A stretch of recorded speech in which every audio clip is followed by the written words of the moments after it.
Bethesda Game Studios is arguably one of the most influential game developers in the industry. The Elder Scrolls series and Fallout have shaped the company's identity for many gamers. Skyrim is one of my all-time favorite games. I spent well over 1,000 hours in it, and modding has kept the game going for an even longer time, way after its release. Starfield has big shoes to fill then. After spending nearly 50 hours in the game, I believe I captured the essence of it.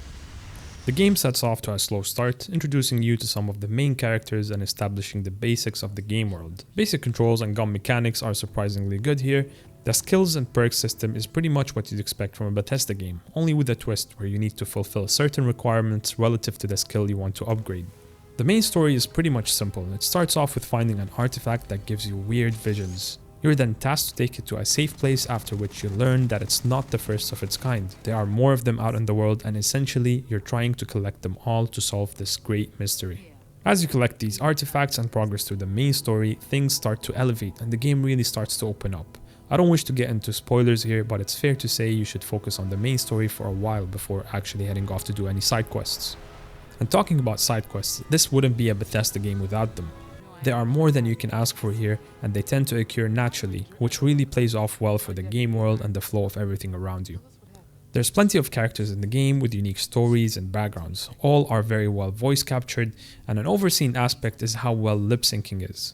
Static conversations are a staple in Bethesda games, and Starfield definitely drives that home. Most of your interactions are just long conversations with a rather impressive selection of choices from the player's side. These choices can alter the course of the mission or task you're on, and also double to adding or subtracting affinity with core characters in the game. Furthermore, they can have significant effects that carry on to the end game. This should make multiple playthroughs even more rewarding. Many of these characters can be assigned to venture with you. Each has their unique sets of skills, allowing you to tailor things according to what you choose to do in the game. I'm also happy to report that the game's lore is very extensive, allowing you to find plenty to delve into if that's something you're interested in.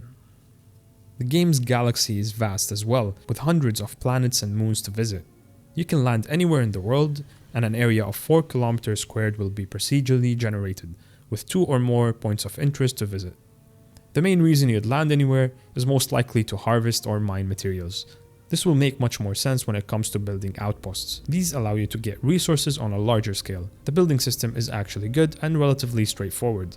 I found a lot of enjoyment in it, and managing multiple outposts will allow you to use these resources for even more building or trading them as a source of income. At its core, Starfield is a shooter, making things quite linear in terms of how it should play out. Luckily, the guns feel good with a powerful sense of impact. You can expect all the standard types of weapons such as pistols, rifles, and even laser weapons. I love the variety offered here, and most of these guns can have mods attached to them. These can allow you to tune the gun to your liking. They also have unique ammunitions, which brings up the point that I had a very hard time finding ammo for these guns. Even after killing an enemy to loot them, I was surprised to find less ammo on them than it took to kill them in the first place. For the first quarter of the game, I found myself taking them on with a sword or a melee weapon because I kept on running out of ammo. To fix this, I heavily recommend lowering the difficulty, at least until you can manage resources adequately. This makes enemies' health much more realistic. Funny enough, you can get more XP on a lower difficulty, so I guess that's a win-win situation.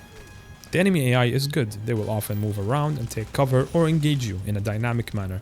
It is what you expect from them, so there's nothing to complain about here. Ship combat is also very well implemented with a rather intuitive set of controls.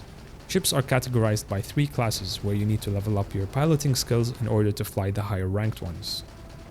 A critical point of space fights is the ship's energy management. You can manually control how many points you wish to assign to certain parts of your ship, such as engines, shields, and weapons. Taking on 1 or 2 enemies is relatively easy, but once they start to pile up on you, things can become much more difficult.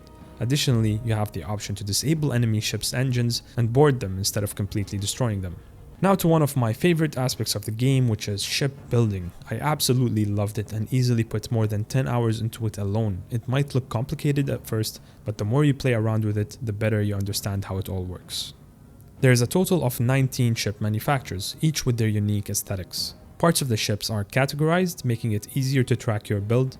Additionally, the system can also filter what parts fit together, making the entire process a bit more usable for new players.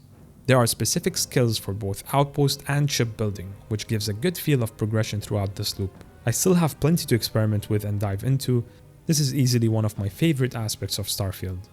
The game is built on the aging Bathesda creation engine, however they have absolutely squeezed every last bit of it here. The general world design and atmosphere look about as good as you expect from a modern gen title, but nothing to knock your socks off. To their credit, I believe using this engine makes modders' lives easier, and I don't need to tell you about how much of a significant effect mods can have on a Bathesda game. Just look at their previous titles. It's actually one of the things I look forward to the most for the future of Starfield.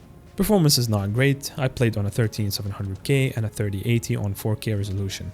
I was able to average about 60 FPS and more often than not even lower. Patches are rolling out to improve performance as the game continues to get updates, so I'm looking forward to that as well.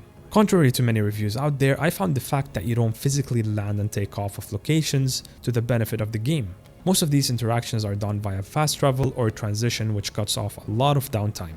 This in return allows you to move around the world much faster than otherwise. I think we should acknowledge this as a part of the game rather than a gap in it, and I for one do not dislike that. Overall, I think Starfield absolutely nailed what it's supposed to be here. It's a Bethesda game in all the meaningful ways. I believe it earned its spot alongside its siblings, The Elder Scrolls and Fallout, as a fantastic new title for the studio, and I can only imagine how much they'll build on it for the coming future. I hope you found this useful in making you decide whether to get into Starfield or not. Remember to hit that like button if you like what you saw here, and sharing the video goes a long way. Thank you for watching, and I'm gonna get right back into the game to continue exploring.